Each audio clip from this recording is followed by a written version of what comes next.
Monsieur Laspal, bonsoir. Merci de me recevoir ici dans cette très belle enceinte du stade d'Alop. C'est un plaisir pour moi de pouvoir vous interviewer et merci d'avoir répondu à mon invitation. Bonsoir à vous. Alors pour ceux qui, vu que c'est la première mission, je vais rappeler donc comment va se dérouler l'interview. Donc en première partie, on aura la présentation, vous présentant tout simplement en forme de carte d'identité. Ensuite, en deuxième partie, une question-réponse, en vous rentrant plus en détail dans votre carrière, que ce soit en tant que joueur et entraîneur. Et enfin, pour terminer, on aura des dilemmes ou alors des choix que vous aurez à faire entre 2 ou 3 possibilités. Alors, pour commencer, est-ce que vous pourriez me donner votre nom, prénom et âge, s'il vous plaît? Alors, Nicolas Laspal, 50 ans. Votre date et lieu de naissance? Alors, le 27/11/71 à Montargis. Et votre profession? Entraîneur de foot. Alors, donc vous êtes né donc, le 27 novembre 1971 à Montargis. Vous avez commencé le foot à quel âge? J'ai commencé le foot dès le plus jeune âge, donc dès l'école de foot, voilà, au club d'en avant de Guingamp, qui se situe en Bretagne, donc dans les Côtes d'Armor. Et j'y ai fait toute ma formation et puis signé mon premier contrat professionnel. D'accord. Est-ce que ça a été un choix personnel de commencer le foot, ou est-ce que c'était parce que c'était le sport populaire ou parce que vos parents vous ont incité à commencer le football? Non, je faisais beaucoup de sports, plusieurs sports. Je mélangeais entre le tennis, le foot, la natation. Je faisais même du patin à roulettes, étant jeune. Et puis, à un moment, il y a une personne qui m'a dit il va falloir choisir le sport que tu as envie de faire parce que 4, ça fait beaucoup. Et puis, je me suis orienté sur le football. Vous avez toujours joué dès votre plus jeune âge au poste de latéral droit ou est-ce que vous avez vagabondé dans plusieurs postes? Quand j'ai commencé, j'étais attaquant. Et puis par la suite, voilà, en montant et en gravissant les échelons, voilà, j'ai été orienté par mes entraîneurs au poste de défenseur, un petit peu, que ce soit latéral ou défenseur central. Et puis après, je me suis posé en tant que défenseur latéral à droite ou à gauche. D'accord. Et quand on vous a demandé de devenir défenseur, est-ce que ça vous a posé problème? Parce qu'on sait souvent que quand on est jeune, on veut forcément marquer ou être vers le front de l'attaque. Est-ce que ça vous a posé problème au début? Non, pas du tout. Non, ça vous a... À partir du moment, j'étais dans un processus de formation, donc ce qui est important, c'est de pouvoir être formé à différents postes. Parce que même au haut niveau, j'ai joué des matchs où je me suis retrouvé milieu de terrain, donc ça m'a quand même servi aussi. Mais non, ça m'a permis de me poser et surtout de m'épanouir à un poste où mes qualités étaient plus mises en valeur que sur un autre poste. D'accord. Concernant en tant que jeune, quand vous avez fait les écoles de foot, on sait que il y a le sport, le foot, le niveau, mais il y a aussi tout ce qui est scolaire, parcours scolaire, parce que sans le parcours scolaire, c'est compliqué de pouvoir intégrer. Est-ce que ça a été un problème pour vous est-ce que ça a toujours été quelque chose que vous avez aimé l'école en dehors du foot? C'est une très bonne question. Moi, l'école a été un gros problème pour moi. Voilà, j'ai arrêté l'école. J'ai pas de diplôme au niveau scolaire. J'ai arrêté l'école, j'ai fait plusieurs écoles. Je pensais, voilà, et je m'étais mis dans la tête que je serais que joueur de football. Donc j'ai eu cette opportunité et cette chance aussi. C'est vrai que j'ai arrêté l'école très tôt, puisque à l'âge de 19 ans, j'ai commencé à intégrer l'équipe professionnelle, donc qui avait entraînement quasiment tous les jours. Donc ça m'a donné aussi, et ça m'a donné, comment dire, ça mane permis de m'entraîner tous les jours, et c'est vrai que j'ai complètement délaissé l'école. J'ai eu la chance de réussir, donc je ne suis pas un bon exemple. Après, avec l'âge, on se rend compte que c'est quand même important, et surtout même quand on arrête le foot et qu'on a la chance de faire une carrière, et qu'on arrête le foot et qu'on n'a pas de diplôme, c'est toujours plus difficile de se remettre sur un banc scolaire ou de faire des formations qui vous permettent de rattraper un petit peu des orientations qui vous servent aujourd'hui pour l'après-carrière. Donc voilà. Mais me concernant, c'est vrai qu'au niveau de l'école, j'ai totalement délaissé mes études. Donc on peut dire que oui, vous avez été un petit peu chanceux de pouvoir intégrer le monde du foot professionnel sans avoir en ayant eu du mal, au niveau scolaire. Oui, après la chance, faut la provoquer, mais c'est vrai qu'aujourd'hui, j'ai été privilégié dans le sens et dans le fait que j'ai pu réussir dans ce que je voulais toujours faire.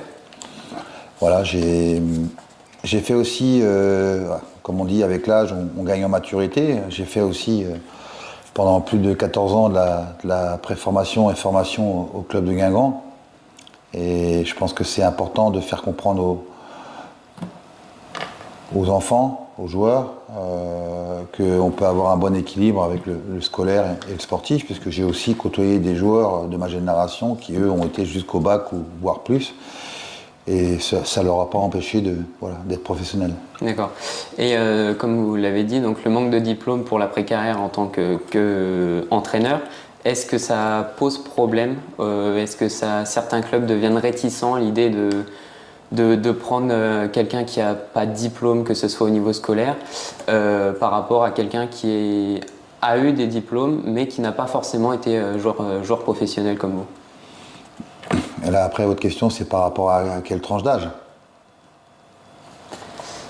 Parce qu'aujourd'hui, un garçon qui a 17, 18, 16 ans, qui a des grosses qualités de football et qui même si aujourd'hui, il n'y a aucune certitude de savoir s'il sera professionnel, mais voilà, après, il y a tout ce qui est le scolaire, l'école, qui est important, mais il y a aussi peut-être sur des garçons qui sont un peu plus en difficulté sur l'aspect scolaire, mais il y a aussi des formations. Donc il y a des clubs aussi qui proposent des formations sur des CAP, BEP, sur des diplômes qui peuvent leur permettre de faire une formation pendant 2 ans ou 3 ans et d'avoir un diplôme à la fin. Donc aujourd'hui, c'est aussi aux clubs pro, les clubs pro sont assez structurés pour aussi accompagner les joueurs qui sont en difficulté, et essayer de leur... Même s'ils n'ont pas cette chance ou ce bonheur de signer pro, mais au moins de les accompagner du mieux possible pour avoir et qu'ils ont une formation à la sortie, de ce club-là, s'ils n'avaient pas cette réussite. D'accord. Alors pour revenir sur l'école de foot, etc., est-ce que dès le plus jeune âge, vous avez eu un style de jeu bien particulier ou est-ce que ça a changé au fil du temps dans les écoles de foot et ensuite professionnelles? Est-ce qu'il y a eu un changement de type de jeu de votre part? Me concernant en tant que joueur? Oui, en tant que joueur vous concernant. Après, chez les jeunes, comme je vous expliquais, j'ai été formé à Guingamp, donc j'ai été formé d'une certaine façon. Le plus important, c'est déjà à la base, c'est de former des jeunes joueurs pour qu'ils intègrent l'équipe première et après qu'ils fassent une carrière pro. Donc c'était mon cas. Après, le système de jeu, d'organisation, on n'avait pas un système bien défini. Voilà, c'est au fil du temps et au fil des clubs que j'ai pu faire où effectivement chaque club avait des stratégies, avait une animation, avait des animations, je pense par exemple dans les années où il y avait Auxerre, où il y avait Nantes et tout ça, qui avait vraiment une philosophie de jeu, avec un projet commun dans toutes les équipes. Voilà, nous pas spécialement, parce que le club de Guingamp n'était pas encore assez structuré, que ce soit au niveau des éducateurs, au niveau des structures, au niveau des terrains et tout. Donc ce qui fait que on était un petit peu en retard dans ce domaine-là, mais on travaillait d'une autre façon et derrière, après, au fil de ma carrière, effectivement, le fait d'avoir joué à Nantes ou à Lens, qui avait des philosophies de jeu aussi, je m'y suis habitué, je m'y suis adapté et puis j'ai joué avec ce qui m'était proposé. D'accord. Concernant vos journées type en tant que footballeur, comment ça se passe? Comment se passe une journée type d'un footballeur professionnel? Alors quand vous avez pas de Coupe d'Europe, vous avez le match le samedi soir, donc dimanche matin vous avez décrassage au repos, lundi entraînement, mardi on était basé sur 2 séances, mercredi une séance, jeudi une séance, le vendredi matin et puis le vendredi après-midi en règle générale on prenait l'avion ou le car pour aller en déplacement. Et puis pour jouer le samedi. Et il y a eu des périodes où, surtout à Nantes, où on a eu la Ligue des Champions. Donc là, c'était des matchs tous les 3 jours. Donc c'était le match le samedi, puis entraînement dimanche, lundi, repartir le mardi pour jouer le mercredi. Donc c'était plus on n'était même plus dans des séances d'entraînement, on était vraiment dans des séances de récupération, voilà, des séances de récupération pour être amené pour être le plus frais possible, pour être amené à jouer tous les 2 jours, voire tous les 3 jours. Et maintenant, en tant qu'entraîneur, comment se passe une journée? Parce qu'en tant qu'entraîneur, donc on sait qu'il y a des différences entre entraîneur et manager. Déjà, comment vous vous situez? Est-ce que vous vous situez plus en tant qu'entraîneur ou manager actuellement? Alors, il y a entraîneur, éducateur et manager. Entraîneur, voilà, entraîneur principal, c'est la gestion d'une équipe, c'est la gestion voilà, de joueurs, toute la mise en place. Toute la mise en place des entraînements, de la préparation du match, voilà, pour faire progresser les joueurs et les mettre dans la meilleure situation possible, voilà, dans les meilleures conditions, voilà, avec un projet sportif, avec des règles, avec voilà, une ligne directrice. Après, manager général, c'est vraiment quelqu'un qui est amené à s'occuper de tout le club dans sa globalité sur le projet sportif, que ce soit des plus jeunes jusqu'à l'équipe première, justement, avec ce que vous disiez tout à l'heure, avec une ligne directrice, avec des principes de jeu et tout, avec un fonctionnement. Voilà, donc c'est vraiment 2 rôles bien définis. Voilà, l'entraîneur s'occupe généralement de son équipe et le manager s'occupe généralement du projet club et dans toute sa globalité, quoi. D'accord. Donc vous considérez plus comme entraîneur?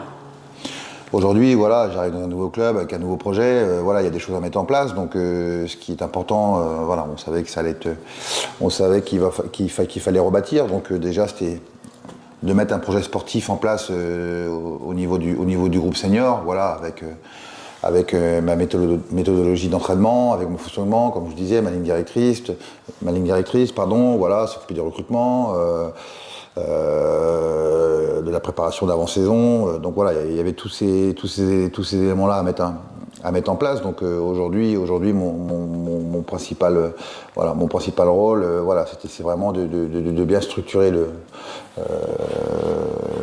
l'équipe N3, voilà, ou le groupe senior, voilà, pour que derrière on puisse retrouver une certaine stabilité. Comment se passe une journée type d'entraîneur à Montluçon, par exemple?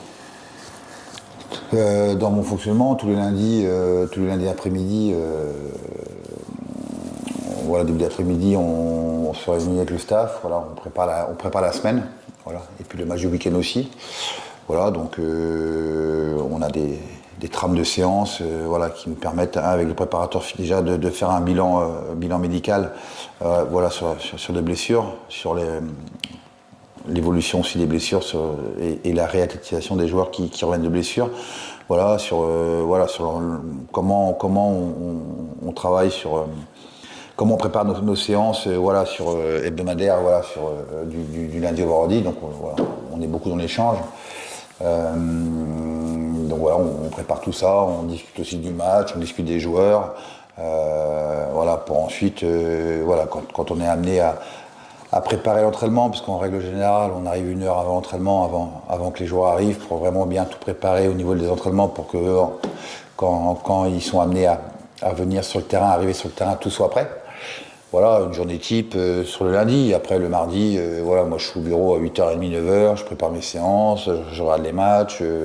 Voilà, il y a beaucoup de choses. Voilà, il y a voilà, de donner des coups de téléphone aussi. Donc, voilà, c'est un boulot qui demande beaucoup d'investissement et voilà, il y a beaucoup de choses à mettre en place. Et puis, voilà, il y a beaucoup de choses aussi à suivre au jour le jour. Donc, voilà, ça demande pas mal de temps. D'accord. Vous dites comme quoi maintenant vous regardez les matchs donc de Montluçon, mais j'imagine que grâce notamment aux nouvelles technologies, vous pouvez voir les matchs des autres équipes. On sait que on pouvait très peu le faire à part au monde professionnel avant. Est-ce que j'imagine que c'est un plus, préparer la journée qui arrive. Vous regardez le match et ensuite vous adaptez vos séances d'entraînement sur le jeu de l'adversaire, j'imagine? Non, pas du tout. Non. Moi, je suis arrivé avec un projet de jeu, voilà, après, comme je vous le disais, il y a eu pas mal de départs, donc il a fallu recruter aussi. Donc on sait que par rapport à ma conception du jeu et ce que je mets en place, ça prend du temps. Voilà, donc c'est de faire comprendre aux joueurs, mais mes séances sont adaptées par rapport à ce que moi je souhaite mettre en place le jour du match.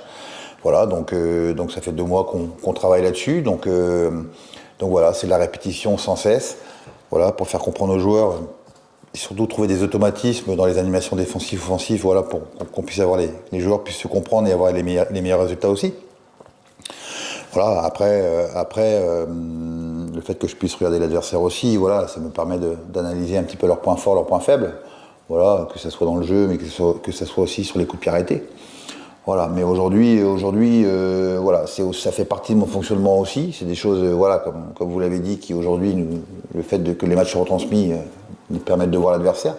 Mais c'est vrai qu'aujourd'hui, sur ce début de saison, je suis vraiment focalisé sur mon équipe. Voilà, quels sont les leviers qui vont me permettre, ou les axes qui vont me permettre aujourd'hui de les faire progresser individuellement et collectivement. Et je pense qu'une fois que les joueurs auront compris ça, voilà, après, ce qui ne m'empêche pas de temps en temps de leur donner certains détails sur l'adversaire, mais c'est vrai que me concernant, je suis vraiment focalisé sur mes joueurs et mon équipe. D'accord. On va revenir maintenant à votre carrière de joueur. Donc vous avez commencé à Guingamp, où vous avez commencé en Division 2. Donc vous avez connu une saison assez difficile, où vous avez une descente en nationale à la fin de la saison, car il y a eu un changement au niveau des divisions. Est-ce que vous attendiez à cette descente dès votre première saison en professionnel ? Bah, c'est là où j'ai commencé à intégrer l'équipe pro. Et comme vous parliez de chance un petit peu tout à l'heure, c'est que c'était mon ancien entraîneur qui entre guillemets, m'avait formé chez les jeunes, qui, suite au mauvais résultat du début de saison, justement parce que c'était la refonte, il y avait 2 groupes de Division 2, et c'était les 10 premiers de chaque groupe qui se maintenaient et qui formaient une Ligue 2. Et c'est mon entraîneur qui m'avait formé, voilà, formateur, qui avait remplacé l'entraîneur qui était en place, qui voilà, avait été licencié. Et c'est lui, dès le premier match, 8 jours après, qui m'a fait débuter en Ligue 2. Donc, et puis suite à ça, j'ai fait 14 matchs et je suis plus sorti. Donc je m'y attendais, non, on s'y attend jamais de descendre, mais comme on dit dans la vie, voilà, il y a des échecs qui font avancer. Donc ça m'a permis quand même de faire 14 matchs en Ligue 2, de connaître la division. Je pensais pas y arriver aussi vite. Voilà, et après on est redescendu national, un nouvel entraîneur est arrivé, on a reconstruit une équipe, et puis une équipe voilà, qui est venue, voilà, une équipe avec 2 joueurs voilà, qui étaient aussi formés au club de ma génération, est venue se greffer ça à ce noyau-là des joueurs de l'extérieur, voilà, qui ont apporté l'expérience. Et puis derrière, on a fait 2 montées consécutives avec une finale de Coupe de France. Donc c'est pour ça que je dis aujourd'hui, les échecs font partie de la vie. Il faut savoir s'en servir, s'appuyer dessus, et puis savoir ce qu'on peut, voilà, ce qui n'a pas été, justement, transformer tout ça en positif, et puis permettre de repartir de l'avant, et c'est ce qu'on a fait. D'accord. Et lorsqu'on vous apprend que pour la première fois vous êtes titulaire en professionnel, donc en Division 2, quelles ont été vos réactions, enfin votre réaction à la suite de cette annonce ? Beaucoup de stress, un peu d'angoisse, puisqu'en plus, c'était, je me rappelle, c'était un match à domicile. Donc démarrer dans une équipe qui n'est pas en confiance et surtout qui a un manque de résultats, surtout vous quand c'est votre premier match, donc voilà, il y a beaucoup de peur et de stress. Et puis au fur et à mesure du match, voilà, j'ai pris de la confiance, et puis derrière ça s'est bien passé et on a gagné en plus, donc voilà. Mais malheureusement ça nous a pas empêché de descendre, mais ça restera, oui, comme on le sait. Pour les plus jeunes, être professionnel, c'est un rêve, et le fait d'avoir pu déjà prendre conscience que j'avais mis un pied dedans, il fallait que je continue à me donner les moyens pour y rester. Donc voilà, ça a été chose faite, et puis oui, c'était aussi une fierté. Vous partez au PSG en ayant joué 6 ans à Guingamp. Pourquoi quitter Guingamp pour le PSG ? On savait que le président et l'entraîneur du PSG à l'époque avaient vraiment une cible sur vous. Qu'est-ce qui vous a fait partir de Guingamp pour aller dans le club de la capitale ? C'est un choix. Voilà, un choix qui était réfléchi. J'aurais pu partir l'année d'avant. J'avais quasiment signé à Lyon. C'était acté. Et puis au dernier moment, je me suis rétracté. Je pense que j'étais pas... Ce qui a fait un petit peu de reboum. Je pense que j'étais pas prêt pour partir. Quand vous avez eu l'habitude d'évoluer dans un club, et surtout dans une ville où j'y suis pas né, mais où j'ai fait toute une bonne partie de ma vie. Voilà, c'était compliqué. Donc oui, donc après je suis parti à Paris. Bah, aujourd'hui, quand PSG vous appelle, voilà, vous prenez le pour, prenez le contre, vous réfléchissez bien. Je pense que je regrette pas mon choix, même si la première année a été difficile, très difficile, avec des changements d'entraîneur et de président. Mais après, voilà, j'ai connu, comme je dis, j'ai pas laissé une grande image de moi, mais voilà, j'ai connu un autre monde, voilà. Je pense que j'ai connu un monde qui n'était pas fait pour moi. Voilà, un monde de paillettes, un monde de, voilà, où il y a beaucoup de journalistes. C'est un club, même on le voit aujourd'hui, qui à chaque fois qu'il y a un petit problème est au centre des débats, et puis que voilà, il y a toujours des rumeurs voilà, sur des choses peut-être qui ne sont pas fondées ou infondées, peu importe. Mais je ne regrette pas. Voilà, ça a été pour moi une bonne période aussi, surtout la deuxième année. Voilà, et puis ça m'a permis de progresser mentalement aussi. Voilà, donc ça m'a apporté des choses quand même sur l'aspect voilà, sur l'aspect humain. Oui, parce que vous partez de Guingamp, vous avez donc finaliste de la Coupe de France, mais vous gagnez la Coupe Intertoto en 96 avec Guingamp. Oui. Première compétition européenne que vous gagnez. Alors bon, on sait toujours que bon, la Coupe Intertoto, elle a été souvent un peu critiquée, et c'est pour ça que l'UEFA a décidé de s'en séparer. Même si c'est la Coupe Intertoto, j'imagine que remporter une compétition européenne, surtout avec Guingamp, qui a fait 2 montées d'affilée en 2 ans, ça doit être quelque chose, ça doit vous rendre fier, j'imagine, de remporter une coupe européenne, même si c'est, on va dire, l'une des moins réputées en soi. Ouais, après l'une des moins réputées, elle était quand même en place, donc donc à partir de là, après les gens peuvent dire ce qu'ils veulent. Voilà, moi ça ne me dérange pas. Mais oui, on l'avait gagné, et puis ça nous a permis de nous qualifier en coupe UEFA et de jouer l'Inter de Milan. Donc la plus grosse fierté, c'est que d'avoir joué à Guingamp, été formé à Guingamp, dès le plus jeune âge, et puis surtout avec une génération de joueurs, ma génération, voilà, sur lesquels on a vécu ensemble de belles choses depuis le plus jeune âge. Et comme je dis, voilà, on est une ville de 7500 habitants, voilà, et c'est pas le fruit du hasard. Donc voilà, c'était des garçons et puis des joueurs qui étaient habitués à jouer ensemble, qui ont fait une bonne partie de leur carrière ensemble, du moins chez les jeunes. Voilà, et puis qui faisaient les efforts les uns envers les autres, et surtout voilà, qui voulaient représenter le club le mieux possible. Voilà, on avait aussi, et heureusement, des joueurs d'expérience qui nous ont apporté aussi tout leur vécu. Et puis derrière, effectivement, on a fait une belle épopée dans cette Coupe Intertoto avec des voyages en Géorgie et tout, un petit peu des trucs où là, vous tombez dans des hôtels un petit peu particuliers, mais voilà, ça reste des bons souvenirs. Et ça nous a permis effectivement d'être dans la continuité de ce qu'on avait fait avant, et puis surtout de nous qualifier en Coupe d'Europe, et puis de pouvoir amener aussi l'Inter de Milan à Guingamp, et de jouer contre l'Inter de Milan où il y avait Zamorano, Inzaghi. Voilà, ça fait aussi, c'est aussi des bons souvenirs dans une carrière. C'est sûr que ça doit être quelque chose en soi de recevoir le grand Inter Milan et de pouvoir jouer contre des stars, hein. En soi, c'est des stars du football mondial. Concernant cela, est-ce que ça vous donne pas encore un peu plus de pression de jouer contre ces stars-là ou contre ces grands clubs-là, ou alors est-ce que c'est juste du bonheur et pas se soucier du résultat et juste prendre plaisir à jouer contre ces gens-là? Du bonheur, oui. Prendre plaisir, oui. Mais on joue pour gagner. Voilà. Après, je sais qu'on perd 3-0 chez nous contre l'Inter, mais c'est dur, parce que je crois même qu'on doit mener nous 2 ou 3-0, parce que, et puis voilà, on n'a pas concrétisé les occasions. Après, c'est ça aussi les joueurs de haut niveau, c'est que voilà, il leur faut pas beaucoup d'occasions pour marquer. Et puis là-bas, on avait fait 0-0. Bon, après, même si c'était un match aller-retour. Ouais, mais la pression nous fait avancer.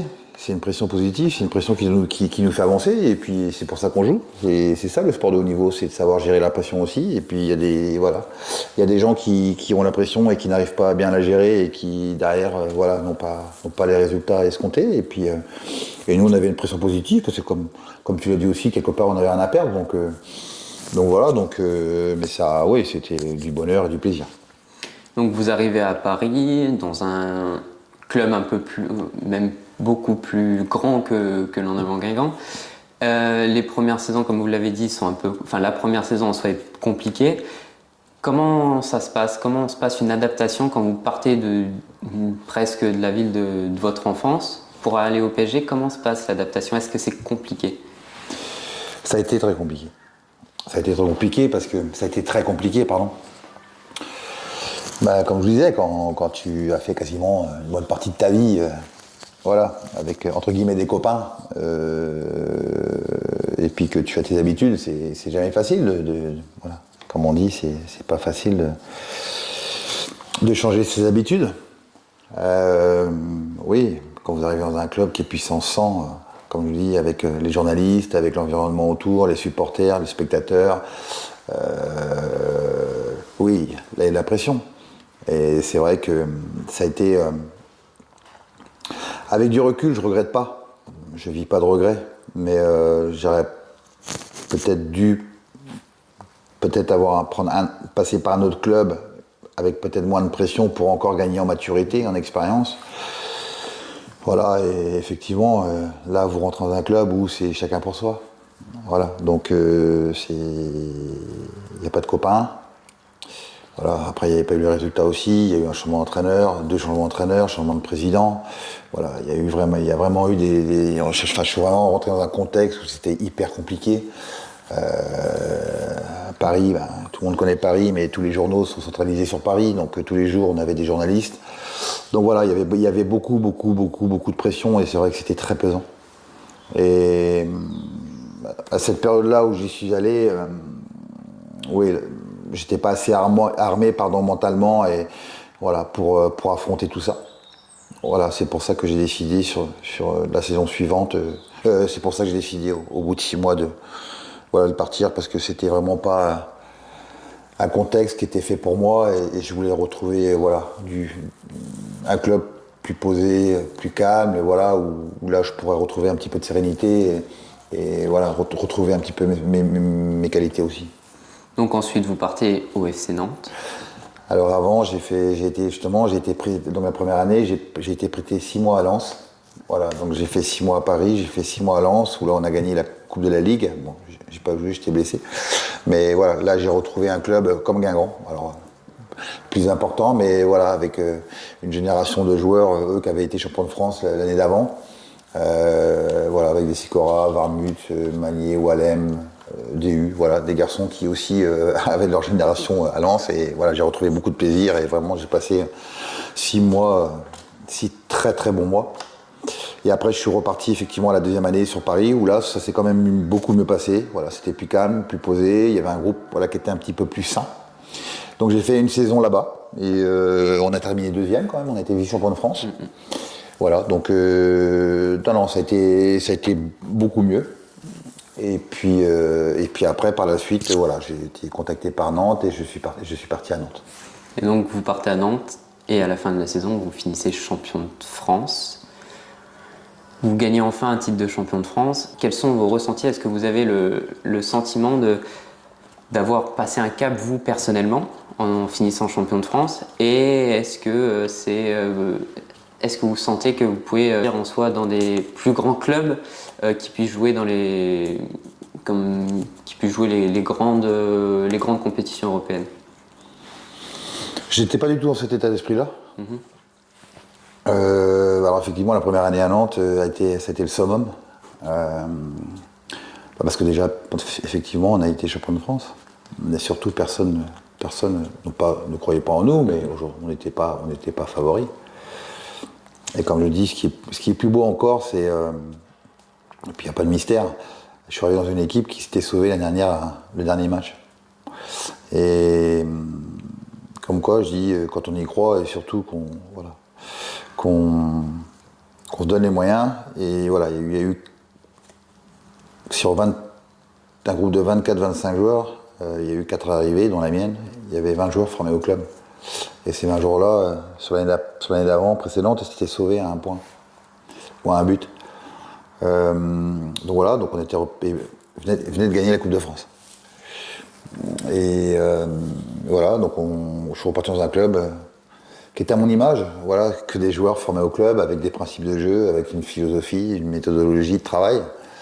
Et puis voilà, avec des hauts et des bas dans ce début de championnat. Et puis derrière, on a continué à travailler, sans vraiment penser à être champion ou terminer deuxième ou troisième, parce que c'était pas du tout ça. Quand vous sortez d'une saison précédente où vous sauvez un point, ce qui vous intéresse, c'est de bien démarrer, justement pour prendre un maximum de points, pour être un peu plus tranquille et surtout serein. Et voilà, au fil du temps, avec l'accumulation des résultats, on s'est pris au jeu, et effectivement, on est arrivé au mois de juin où on a été champion de France, donc oui, c'est le plus beau titre. Aujourd'hui, je crois que c'était 38 journées. Quand vous démarrez la première journée et que vous arrivez à la 38e journée, ça veut dire que vous êtes une équipe qui a progressé aussi individuellement et collectivement, et que chaque samedi c'est un match, c'est une étape, et que vous avez franchi ces 38 étapes et à la fin c'est vous qui êtes premier. Bien sûr que c'est la fierté. Voilà. Après, honnêtement et sincèrement, je pensais vraiment rester je devais avoir 29 ans je crois, ou 30 ans. Ouais, ça devait être ça. Je pensais vraiment rester là-bas, parce que je me plaisais énormément. Voilà, la ville, le club, les gens avec qui je travaillais, les joueurs avec qui je travaillais. Voilà, c'était un club populaire, mais assez sain.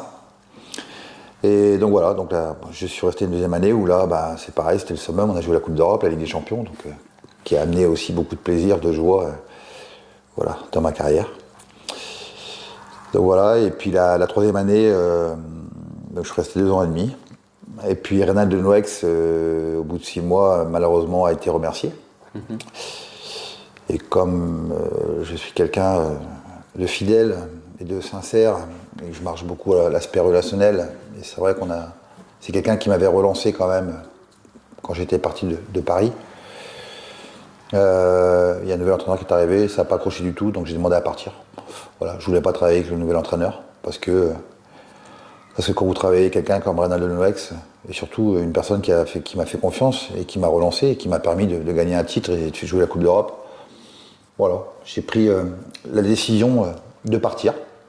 Et je suis parti 6 mois en Italie, à Lecce, voilà, dans le sud de l'Italie, ça a été très difficile aussi, très compliqué, voilà, parce que j'étais tout seul. Mais ça a été une très très bonne expérience par contre. Voilà, très bonne expérience. J'aurais pu re-signer là-bas, mais bon, c'était aussi un contexte assez particulier, donc suite à ça, j'ai non pas arrêté l'aventure, mais j'ai décidé de ne pas re-signer là-bas. Vous jouez en France pendant une dizaine d'années et ensuite vous décidez de partir en Italie.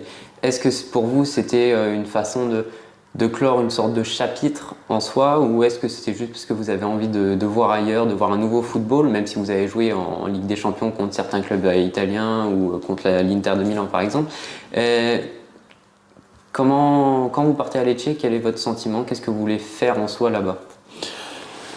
Reprendre du plaisir, retrouver du temps de jeu, connaître une nouvelle culture, connaître un nouveau championnat, oui, et puis tenter une expérience à l'étranger.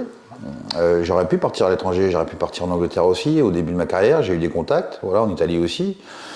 Voilà. J'étais pas prêt, tout simplement, comme j'ai dit, j'étais pas prêt.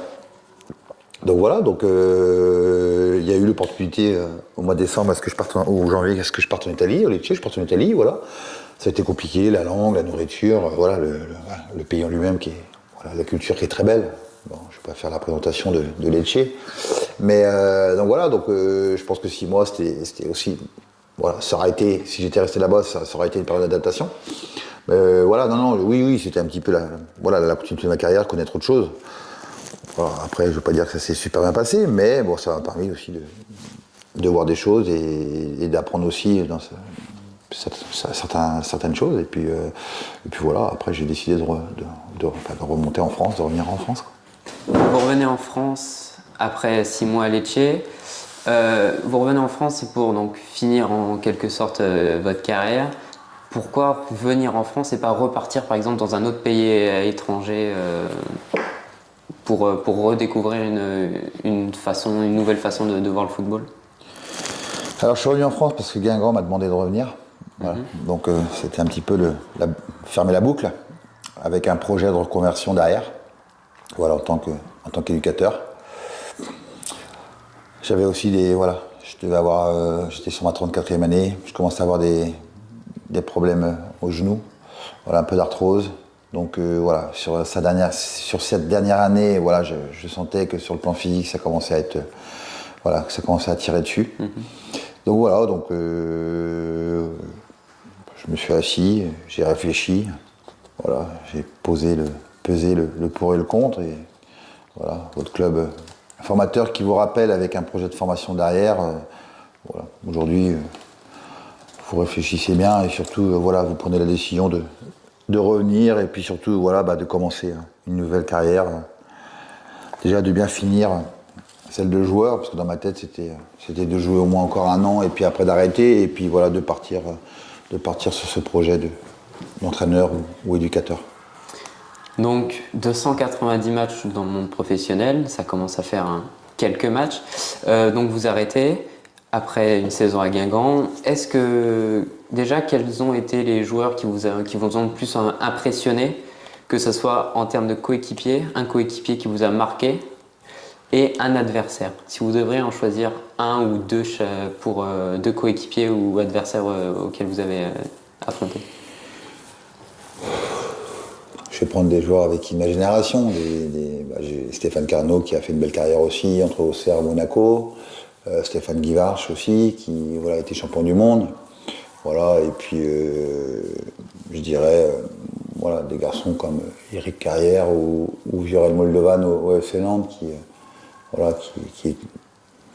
en plus c'était des bons garçons, c'était des joueurs très intelligents, et que ce soit Viorel devant le but où c'était l'attaquant pur et qui est le tueur, comme on dit ça, et Eric Carrière qui était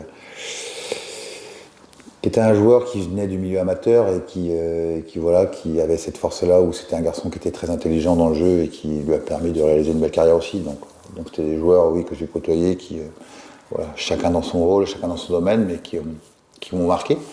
Après, des joueurs contre qui j'ai joué, il y a eu Zidane, il y a eu Lizarazu, il y a eu Ronaldinho au PSG. Voilà, après, il y en a d'autres, mais ce sont des joueurs qui aujourd'hui tout le monde connaît. Et, oui, d'avoir fait partie de cette génération-là aussi, d'avoir joué contre eux, ça fait partie d'une fierté aussi. Donc vous prenez votre retraite en tant que joueur. À partir de quand vous vous êtes posé la question à partir de quand vous avez voulu vous passer de joueur à éducateur ou entraîneur? À partir de quand ça vous est venu à l'esprit? Dès que j'ai arrêté ma carrière. Voilà, dès que j'ai arrêté ma carrière, là où Guingamp m'a proposé d'être éducateur, voilà, j'ai mis le premier pied dedans. Et ça m'a pas. J'ai pris beaucoup de plaisir à encadrer des jeunes, à leur apporter un petit peu mon expérience, mon vécu. Voilà. Et puis au fil des années, j'ai aussi gravi les échelons. Et puis derrière, je ne vais pas dire que je me suis pris au jeu, mais voilà, le fait d'accompagner, d'entraîner, éduquer aussi, parce qu'il y a le mot éducation qui est hyper important. Voilà, entraîner, éduquer, accompagner les jeunes joueurs, sur un cursus de formation et scolaire aussi, ce qu'on disait tout à l'heure, du mieux possible, même si je ne suis pas le meilleur exemple, mais je sais l'importance aujourd'hui de bien travailler à l'école et surtout d'avoir des diplômes. Ça m'a aussi renforcé dans mes convictions non plus d'être à un moment éducateur, mais d'être entraîneur, voire manager. Donc c'est pour ça qu'aujourd'hui, je suis au club de Montluçon, avec des objectifs déjà pour le club, mais aussi des objectifs personnels. Donc vous commencez éducateur en U12, si je dis. J'ai commencé en U12, oui. Bon, et ensuite vous gravissez les échelons en termes de catégories, etc. Et un club de Bretagne, Lamballe, vous contacte, donc vous allez là-bas. Qu'est-ce qui vous a poussé à devenir entraîneur d'une équipe senior et pourquoi aller là-bas? Alors comme j'ai dit, j'arrivais à voilà, j'arrivais au bout d'un cursus où faire les jeunes, je pense que c'est hyper important. Voilà. Quand on est entraîneur, pour avoir discuté, échangé aussi avec pas mal d'entraîneurs pros qui sont passés par ce cursus-là, entre guillemets, voilà, chez les jeunes, faire de la formation. Je pense qu'aujourd'hui, être entraîneur de haut niveau et avoir fait de la formation, pour moi, c'est quelque chose d'important. Voilà, tous le font pas, mais aujourd'hui, on voit en Ligue 1, il y a quand même pas mal d'entraîneurs qui ont fait de la formation ou qui sont passés par la formation. Moi, j'avais besoin de ça. Voilà, donc il y a eu un moment où, voilà, dans mon ambition, il était temps que j'arrête chez les jeunes. Et puis voilà, moi, j'aime bien procéder par étapes, je veux pas brûler les étapes. Voilà, j'ai pas la prétention de dire que le fait d'avoir fait une carrière pro va me permettre d'être le meilleur entraîneur du monde, c'est pas vrai. C'est pour ça que je voulais passer, comme je te l'ai dit tout à l'heure, peut-être quand je suis parti de Paris, j'aurais peut-être dû passer par un club intermédiaire, voilà, malgré que je ne regrette pas. Là, je voulais, voilà, déjà voir si le monde senior allait me convenir et me plaire, et si aussi j'en étais capable. Parce que je répète, j'ai pas cette prétention de dire que, voilà, du jour au lendemain, le fait d'avoir fait une carrière, ça va te permettre d'être un très bon entraîneur, c'est pas vrai. Et voilà, donc je suis parti à Lamballe, parce que j'ai été contacté par Lamballe. Et puis on a mis des choses en place, on a remonté un projet, on a restructuré un club aussi qui s'était un petit peu endormi pendant pas mal d'années. Et les 2 premières années, ça s'est très bien passé. On rate la montée à un point, et puis il y a eu le Covid aussi. Et puis la dernière année qui était un petit peu plus compliquée. Je pense qu'il y a eu l'après-Covid qui a été compliqué pour certains joueurs. Mais voilà, donc ça m'a aussi renforcé dans mes convictions que voilà, je voulais encore faire plus et ça m'a permis d'apprendre beaucoup de choses, d'avoir des compétences dans différents domaines. Alors il y a eu le foot. Moi, j'ai amené mes compétences, mais j'ai côtoyé des gens un jeune président, Simon Merdrignac, qui a une trentaine d'années, qui lui a des grosses compétences dans tout ce qui est administratif ou autre. Donc lui, il m'a amené des compétences dans ce domaine-là. Donc c'était le fait que c'était une belle rencontre. Voilà, donc jusqu'à un moment où voilà, j'ai décidé aussi je voulais reprendre un autre projet. Et le club de Montluçon s'est manifesté, et puis voilà, ça a matché entre nous, donc c'est pour ça qu'aujourd'hui, voilà, je suis ici. Donc vous partez de Bretagne pour venir ici, en Auvergne, en Allier. Est-ce que par région, est-ce qu'il y a par exemple, on sait quand vous étiez en Régional 1 avec Lamballe, là vous venez en National 3 Auvergne-Rhône-Alpes avec Montluçon, est-ce qu'il y a une grosse différence entre déjà la R1 et la N3, même si c'est pas dans la même région? Déjà, c'est pas le même championnat, donc oui. Entre R1 en Bretagne et N3 ici, oui, il y a une grosse différence. Mais entre N3 en Bretagne et N3 ici, il y a une grosse différence aussi. C'est-à-dire qu'ici, je la découvre tous les week-ends, mais pour discuter un petit peu avec les entraîneurs aussi, ouais, je pense qu'ici, la Ligue Auvergne-Rhône-Alpes est beaucoup plus costaud que la Ligue de Bretagne. Voilà. On voit bien par rapport aux contrats fédéraux, on voit bien par rapport aux ces entraînements, on voit bien par rapport au budget. Ouais, elle est beaucoup plus importante ici, elle est beaucoup plus costaud. Voilà, donc ça là-dessus, oui, je le confirme. Donc vous arrivez à Montluçon cette année dans un cadre un peu spécial, on a un changement de président, vous remplacez donc l'ancien entraîneur. Comment ça se passe votre arrivée? Parce qu'on sait qu'il y a eu beaucoup de départs également cette année. Comment, lorsque vous arrivez, quelles sont les premières choses que vous mettez en place? Alors déjà, les premières choses qu'on met en place, donc déjà, bien sûr, on fait un petit peu l'état des lieux sur les départs. Après, on a mis en place déjà un staff, on a mis en place un staff senior, c'est-à-dire que, aujourd'hui, j'ai un adjoint et un préparateur physique. Voilà. Après, on a essayé aussi de bien structurer le pôle médical, donc voilà, avec Mélanie Da Silva, qui est responsable du pôle médical, voilà, avec un pôle kiné autour. Donc là-dessus, voilà, on a bien structuré, bien réorganisé. Voilà. Après, il a fallu recruter. C'est vrai qu'au début de saison, on n'a pas non plus. Moi, je suis arrivé assez tardivement, donc là, les matchs de préparation étaient. Voilà, on n'en a pas eu beaucoup parce que tout était déjà calé. Donc, il a fallu rebâtir. Voilà, rebâtir avec les joueurs qui étaient là, avec les nouveaux joueurs. Il y a eu encore l'arrivée de deux joueurs là, qui sont arrivés maintenant quasiment il y a un peu plus de 3 semaines, mais qui n'ont pas fait la préparation. Voilà, il y a tous ces éléments-là aussi à prendre en ligne de compte. Donc voilà, il a fallu qu'on redynamise un petit peu ce staff senior, ce groupe senior, voilà, et puis voilà, mettre petit à petit, comme je l'ai dit, avec l'arrivée de joueurs tardifs, avec une préparation un petit peu tronquée, voilà, remettre déjà les joueurs sur un bon niveau athlétique, voilà, apprendre à les découvrir chacun aussi par rapport à des postes qui jouaient peut-être à un moment et qui ne sont pas le leur et tout, mais voilà, parce qu'il n'y avait pas le choix de faire autrement. Donc là aujourd'hui on a un groupe assez conséquent. Voilà, on commence sur le plan athlétique, les joueurs on commence à être un petit peu plus homogènes. Donc voilà, il a fallu travailler là-dessus aussi. Donc les joueurs commencent à comprendre un petit peu la stratégie, les animations qu'on est en train de mettre en place. Donc on savait que le premier mois allait être compliqué, voilà, parce qu'il y a eu tous ces éléments-là. Après, on ne se cache pas derrière ça, mais ça a été, voilà, on savait que ça allait être difficile, voilà. Et petit à petit. Ce qui est important, c'est l'état d'esprit du groupe aussi, voilà, qui aussi prennent confiance, soient conscients de leur qualité aussi. Et puis voilà, petit à petit, on va continuer à progresser, à avancer tranquillement, voilà, sans faire de vagues. Et puis derrière, on espère avoir les 3 points qu'on recherche le plus rapidement possible. Parce qu'on sait que oui, cette année, c'est un début de saison assez compliqué. Toujours pas de victoire en championnat, une élimination en Coupe de France face à Le Puy, un adversaire de National 2, où ils sont descendus. Comme vous l'avez dit, un effectif avec des joueurs qui sont arrivés encore récemment.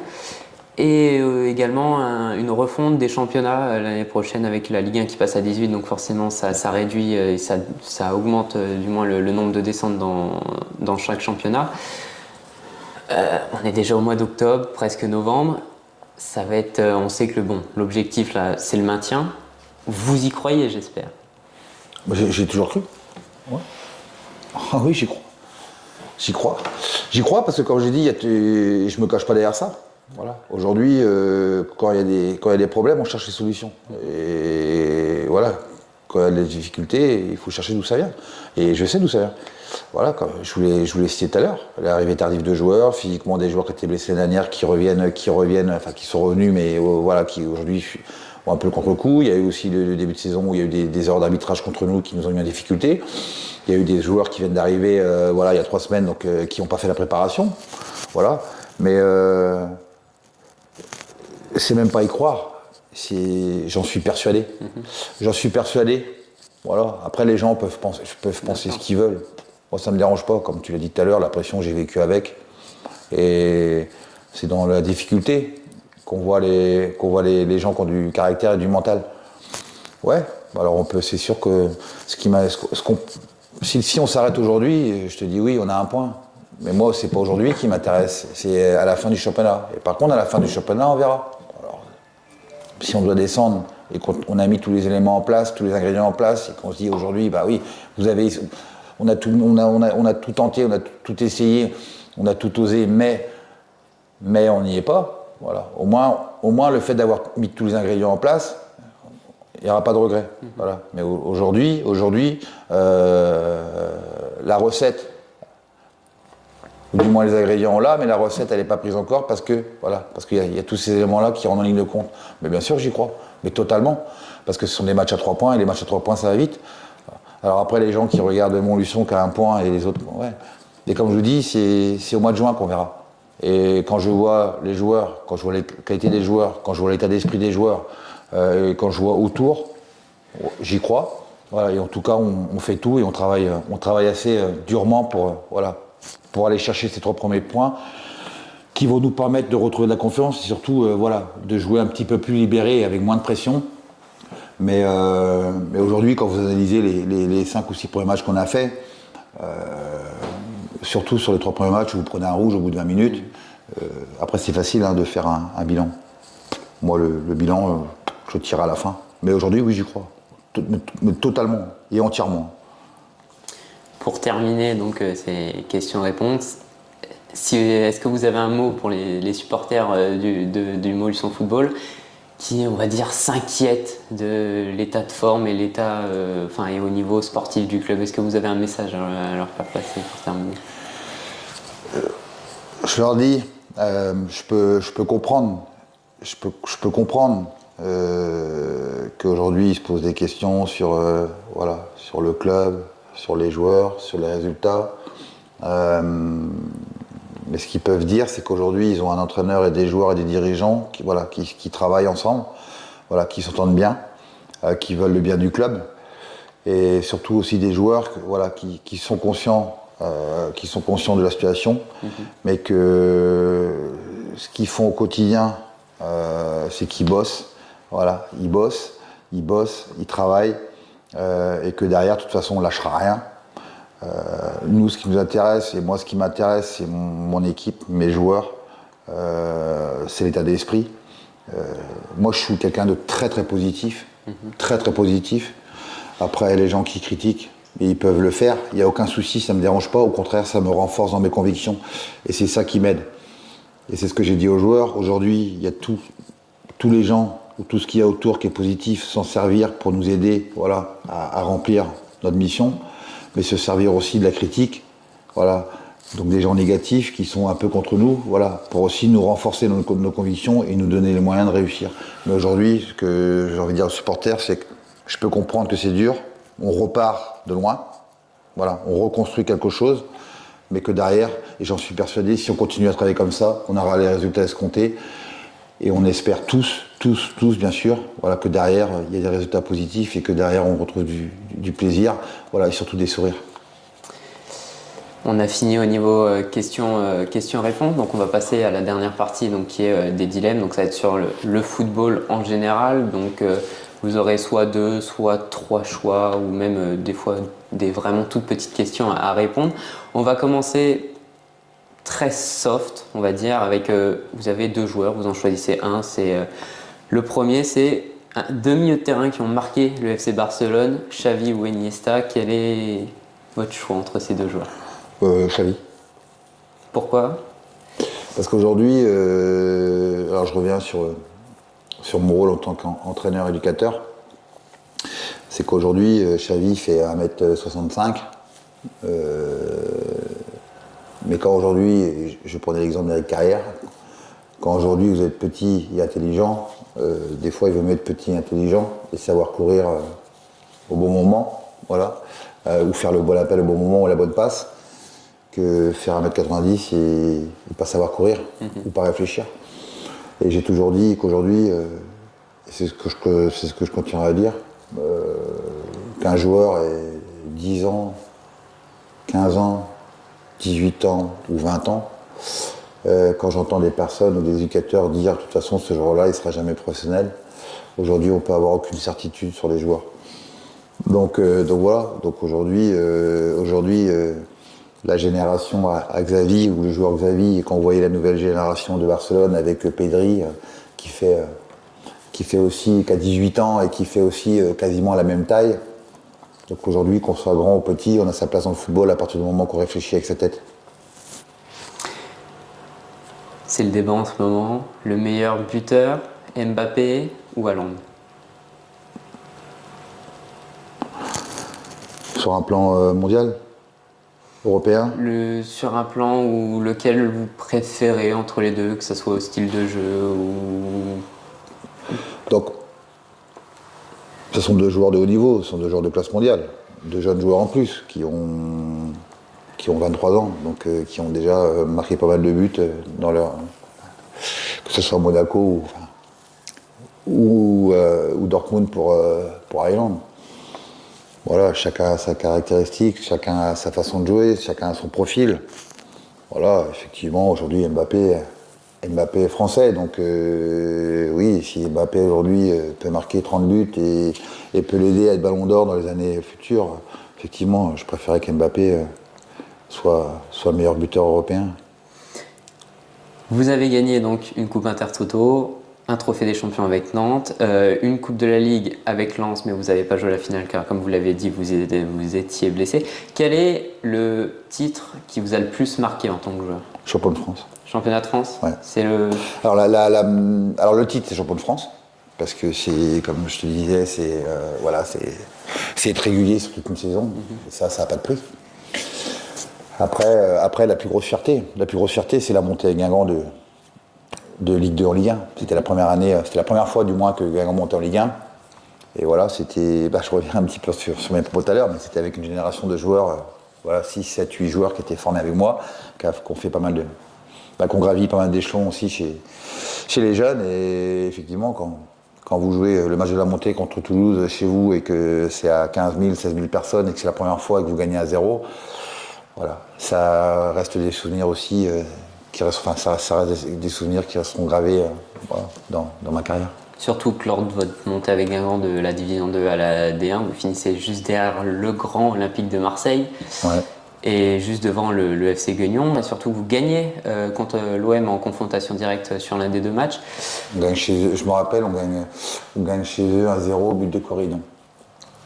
Donc c'est sûr que ça doit être quelque chose de monté en ayant comme des adversaires très coriaces, très solides, qui ont qui ont eu un parcours un peu plus. Ils sont restés beaucoup plus longtemps dans le monde professionnel que vous, avec Guingamp, où vous êtes monté de National à D2 juste avant une descente. Donc c'est sûr que ça doit être encore plus. Vous devez être encore plus enthousiaste à l'idée de monter, surtout face à avec ces gros de France. Oui, puis surtout on s'y attendait pas. C'est ça. Alors autant l'année où on est descendu en National, effectivement l'objectif c'est de monter. Mais Guingamp, c'est 7500 habitants. Je pense qu'il faut en prendre conscience. Et encore aujourd'hui, c'est même plus 7500 habitants, c'est 7000 habitants. Et avec les communes autour, vous êtes à 15 000. Donc c'est ça qu'il faut prendre conscience. Et c'est ça aussi la fierté pour nous. Alors oui, l'objectif c'était de monter en Ligue 2, mais quand derrière, au fil des matchs, vous montez de la 10e à la 8e, à la 6e, à la 5e, pour terminer les 3 premiers, et que ce dernier match, entre guillemets, parce que Toulouse aussi, on a battu Toulouse, mais si Toulouse gagnait chez nous, ils revenaient dans la course. Donc voilà, c'était un match avec beaucoup de pression.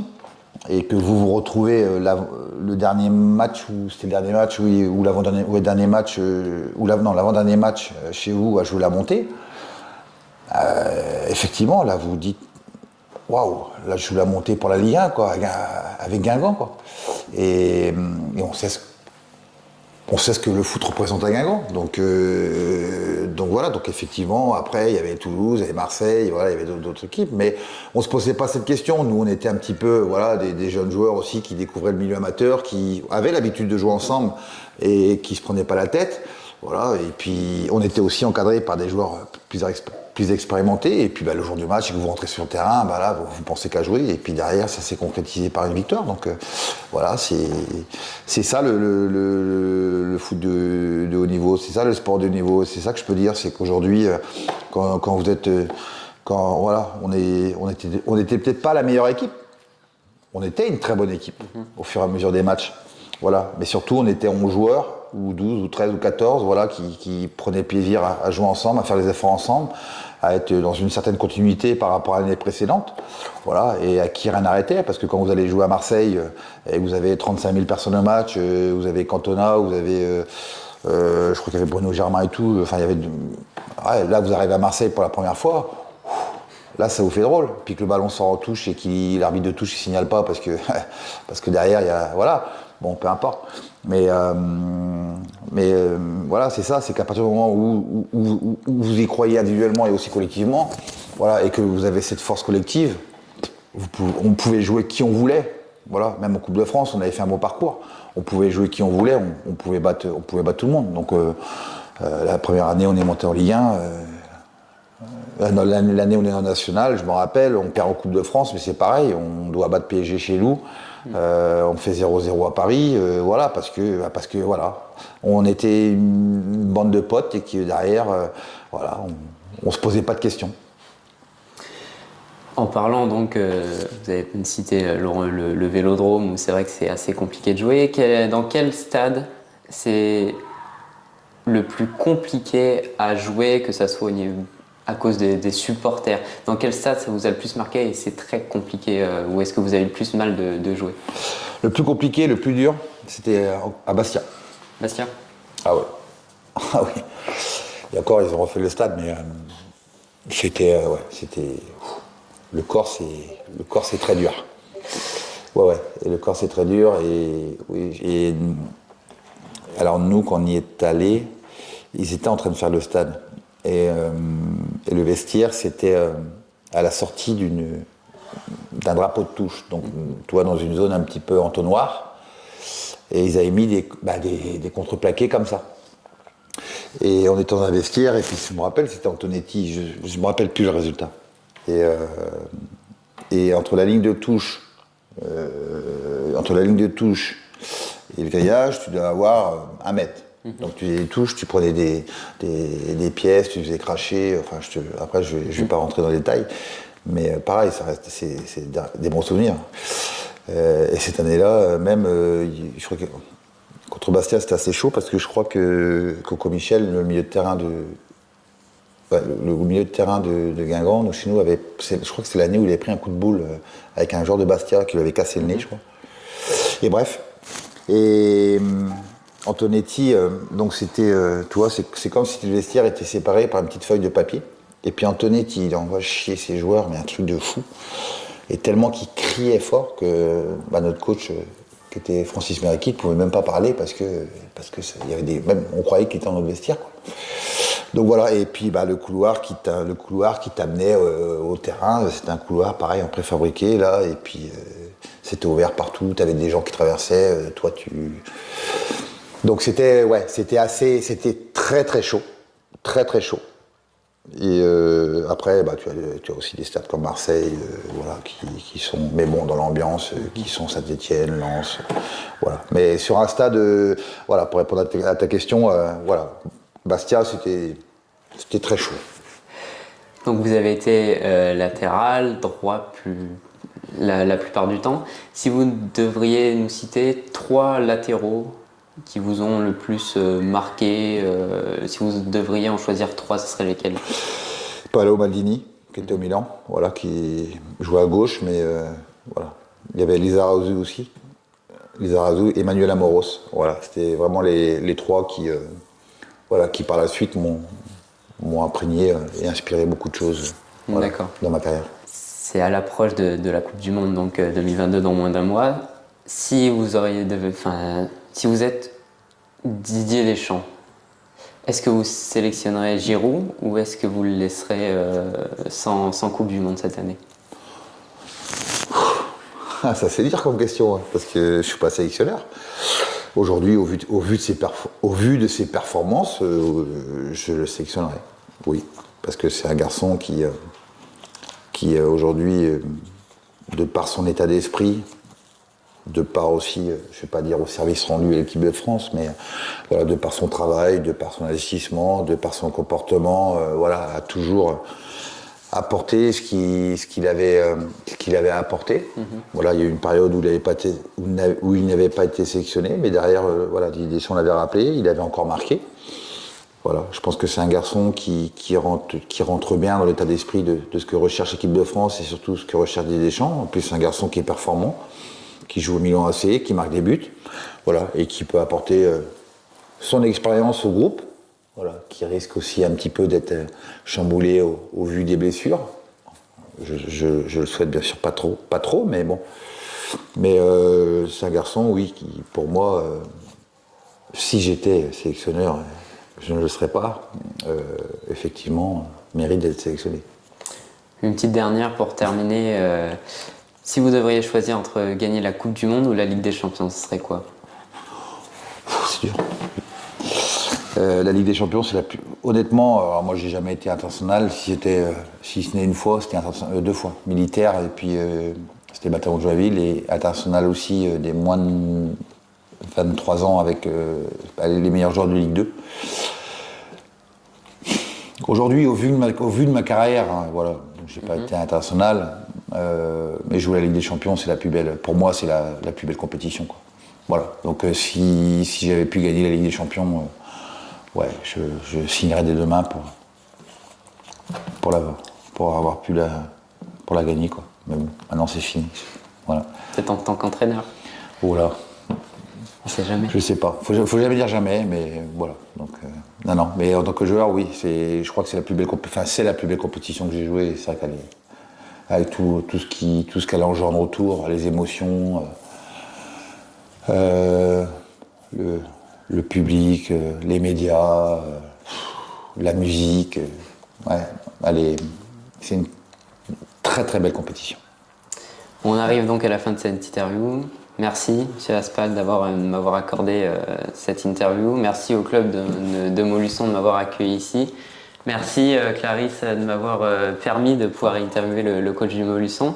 On arrive donc à la fin de cette interview. J'espère que vous, chez vous, vous l'avez apprécié. On se donne donc rendez-vous pour une prochaine interview dès normalement la semaine prochaine. Je ne vous dis pas l'invité, mais il est quand même pas très mal non plus. Sur ce, bonne soirée.